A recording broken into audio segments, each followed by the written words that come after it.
नमस्कार दोस्तों। आज के इस नए वीडियो में आप लोगों का एक बार फिर से स्वागत है। दोस्तों, आज के इस वीडियो में हम लोग भारत के नए कंट्रोलर एंड ऑडिटर जनरल इनकी जीवनी के बारे में जानेंगे, इनकी बायोग्राफी के बारे में जानेंगे और दोस्तों हम ये भी जानेंगे कि कैग यानी कि कंट्रोलर एंड ऑडिटर जनरल क्या होता है। तो चलिए दोस्तों, आज की इस वीडियो को शुरू करते हैं। फ्रेंड्स, अगर आप हमारे चैनल पे पहली बार आए हैं तो चैनल को सब्सक्राइब कर दीजिए। दोस्तों, नए जो CAG यानी कि कंट्रोलर एंड ऑडिटर जनरल जो बनाए गए हैं उनका नाम है गिरीश चंद्रा मुर्मू। दोस्तों, GC मुर्मू का जन्म 21 नवंबर 1959 को मयूरभंज डिस्ट्रिक्ट उड़ीसा में है, जो कि उसके बेटनोती गांव में इनका जन्म हुआ सन 1959 में। और दोस्तों, जैसा कि मैंने आपको कहा कि इनको नया कैग बनाया गया है, तो ये he is the 14th controller and auditor general of India, यानी कि ये 14वें कंट्रोलर एंड ऑडिटर जनरल भारत के बने हैं।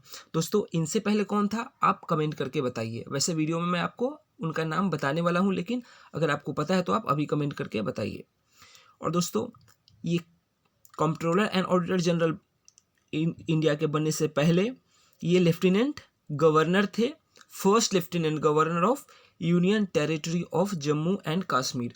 दोस्तों, जब पिछले साल 5 अगस्त को जम्मू एंड कश्मीर को 2 यूनियन टेरिटरी में जब बदला गया था, तो इनको बनाया गया था जम्मू एंड कश्मीर का लेफ्टिनेंट गवर्नर।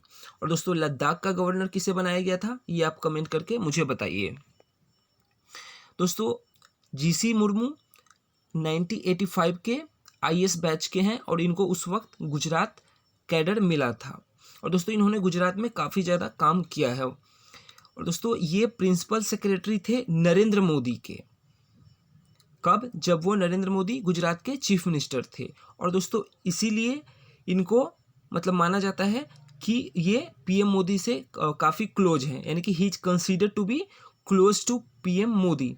क्यों? क्योंकि he work as his principal secretary, क्योंकि इन्होंने PM मोदी जब वो गुजरात के CM थे तो उनके प्रिंसिपल सेक्रेटरी के तौर पे इन्होंने ये कार्यरत थे, इसलिए इनको क्लोज माना जाता है PM मोदी के। अब दोस्तों, इनका जो टेन्योर है जो कि अभी शुरू हुआ है, ये ख़त्म कब होगा? तो 20 नवंबर 2024 को। दोस्तों, वैसे इनका जो टेन्योर है ये 26 में ख़त्म होना चाहिए था, लेकिन 24 में ख़त्म हो रहा है। ऐसा क्यों हो रहा है मैं आपको वीडियो में आगे बताऊंगा। वीडियो में आप लास्ट तक बने रहिए। अब दोस्तों, मैंने कहा था कि इनसे पहले कौन थे CAG, तो वो थे राजीव मेहरिषि। अगर आपको पहले से आता था तो बहुत अच्छी बात है। और दोस्तों, इनका क्योंकि कार्यकाल ख़त्म हो गया, एक्सपायर हो गया, इसलिए अब नए हमको CAG की ज़रूरत थी, जो कि GC मुर्मू को बनाया गया है। अब दोस्तों, अभी ये CAG बनने से पहले मैंने बताया कि ये लेफ्टिनेंट गवर्नर थे, कहाँ के? तो Jammu and Kashmir, union territory of Jammu and Kashmir. But दोस्तों, वो लेफ्टिनेंट गवर्नर बनने से पहले ज्वाइंट सेक्रेटरी थे डिपार्टमेंट ऑफ एक्सपेंडिचर में, additional secretary in the department of financial service and department of revenue, यानी कि इन जो डिपार्टमेंट थे इनमें वो एडिशनल सेक्रेटरी, ज्वाइंट सेक्रेटरी, इनके पद पे ये कार्यरत थे। अब दोस्तों, क्योंकि इन्होंने काफ़ी ज़्यादा काम किया है, जैसे कि मैंने आपको बताया कि principal secretary, joint secretary, then ये सेक्रेटरी थे जो PM मोदी के जब वो चीफ मिनिस्टर थे गुजरात के, तो इनके पास काफ़ी ज़्यादा मतलब वाइड एक्सपीरियंस है एडमिनिस्ट्रेटिव, इकोनॉमिक और इंफ्रास्ट्रक्चर की फील्ड में। मतलब इन फील्ड्स में हमारे जो नए CAG हैं GC मुर्मू जी, इनको काफ़ी ज़्यादा एक्सपीरियंस है। अब दोस्तों, इस पद के बारे में जानते हैं कि कंट्रोलर एंड ऑडिटर जनरल कौन होता है। तो अब इस पद के बारे में, इस पोजीशन के बारे में कुछ बेसिक से इन्फॉर्मेशन को जानते हैं। तो दोस्तों, CAG इनको अपॉइंट कौन करता है? तो इनको अपॉइंट करते हैं president of India. And friends, CAG है, इनका जो कार्यकाल होता है वो 6 साल का होता है, या फिर जब वो 65 साल के हो जाए, जो इनमें से पहले आ जाए, which ever is earlier.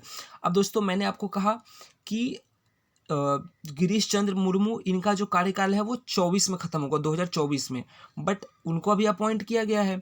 And मैंने कहा कि जो CAG होते हैं उनका ऑफिस जो होता है वो 6 साल के लिए होता है, इस हिसाब से उनको 2026 में रिटायर होना चाहिए था। लेकिन क्योंकि दोस्तों उनका जो एज है इस वक्त 61 है, सो वो सिर्फ 4 साल ही इस पद पे रह सकते हैं, क्योंकि यहाँ पे कंडीशन है कि जो CAG बनता है वो या तो 6 साल रहता है या फिर 65 ईयर्स ऑफ एज के, इनमें से जो कंडीशन पहले फुलफिल हो जाए। सो इनके केस में इनका 65 ईयर जो है वो 4 साल बाद ही आ जाएगा। सो ये 6 साल CAG नहीं रहेंगे।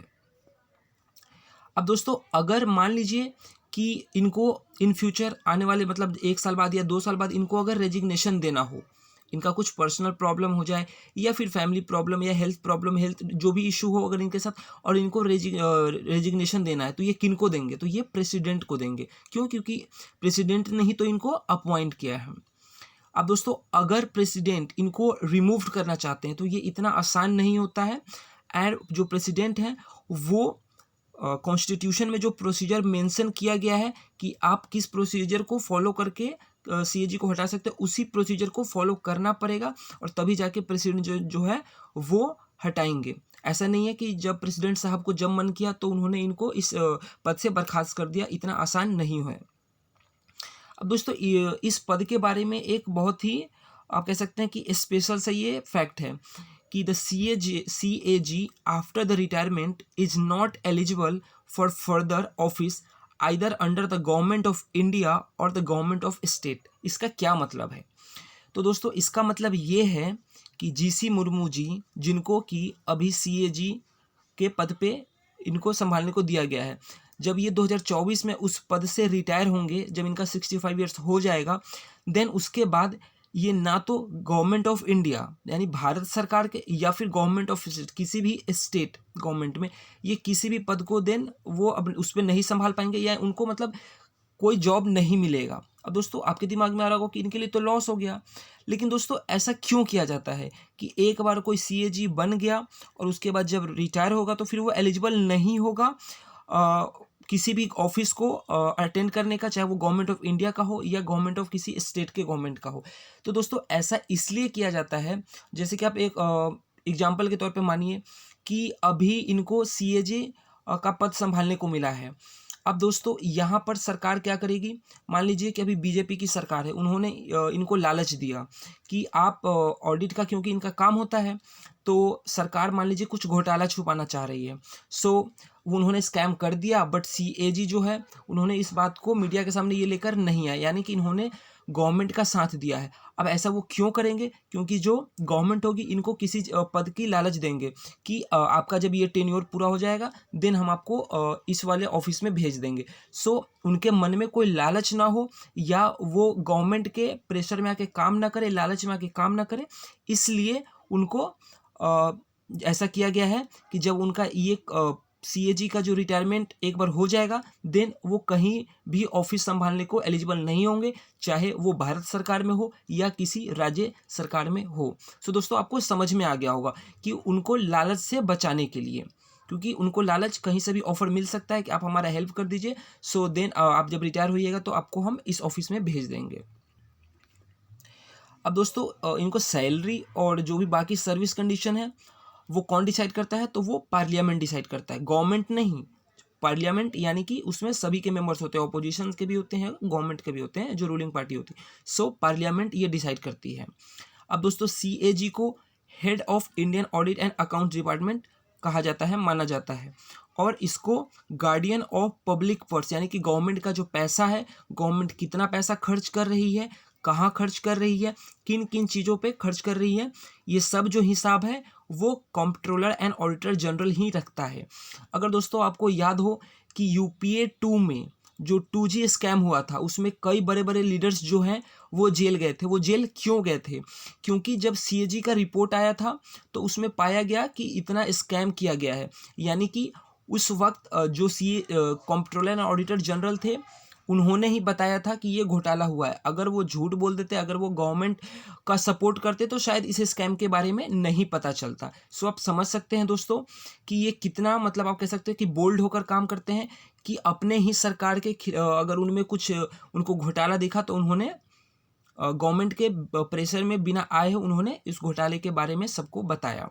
और दोस्तों CAG के इस पोस्ट को watch dog of the Indian finance कहा जाता है। वॉच डॉग का मतलब क्या होता है दोस्तों? डॉग का मतलब होता है है ना। आपको पता है अगर हम घर पे हम कोई डॉग रखे हुए हैं तो वो क्या करता है, हमारे घर की रखवाली करता है। सो जो इंडियन पब्लिक फाइनेंस, जो पैसा है सरकार का, जो हमारा टैक्स का पैसा है, जो सरकार के पास पैसा है, उसका देखभाल कौन करता है, तो उसका देखभाल करता है CAG यानी कि कंट्रोलर एंड ऑडिटर जनरल। और क्योंकि वो इस पैसे की देखभाल करते हैं और वो चेक लगा के रखते हैं गवर्नमेंट पे कि गवर्नमेंट इसका मिसयूज तो नहीं कर रही है, यानी कि अगर वो मिसयूज करेंगे, घोटाले करेंगे, स्कैम करेंगे तो CAG की रिपोर्ट में ये सामने आ जाएगा। सो इससे क्या होता है कि जो गवर्नमेंट के जो डिपार्टमेंट्स हैं, जितने भी डिपार्टमेंट हैं, उनके मन में एक भय होता है, डर होता है कि अगर हमने कोई घोटाला किया, कोई स्कैम करेंगे तो ईयर के एंड में जब CAG अपना रिपोर्ट सबमिट करेंगे तो उसमें हमारा स्कैम पकड़ा जाएगा। तो इसलिए इनको watchdog of the Indian finance कहा जाता है। सो दोस्तों ये वीडियो कैसा लगा आप कमेंट करके बताइए। और दोस्तों वीडियो अगर आपको पसंद आया हो तो ज़्यादा से ज़्यादा लाइक कीजिए, कमेंट कीजिए, शेयर कीजिए। और अगर चैनल को अब तक सब्सक्राइब नहीं किए हैं तो चैनल को सब्सक्राइब कर दीजिए, क्योंकि ऐसे ही इंटरेस्टिंग और नॉलेजेबल वीडियो मैं हर दिन लेकर आता रहता हूँ। सो दोस्तों तब तक के लिए बाय बाय।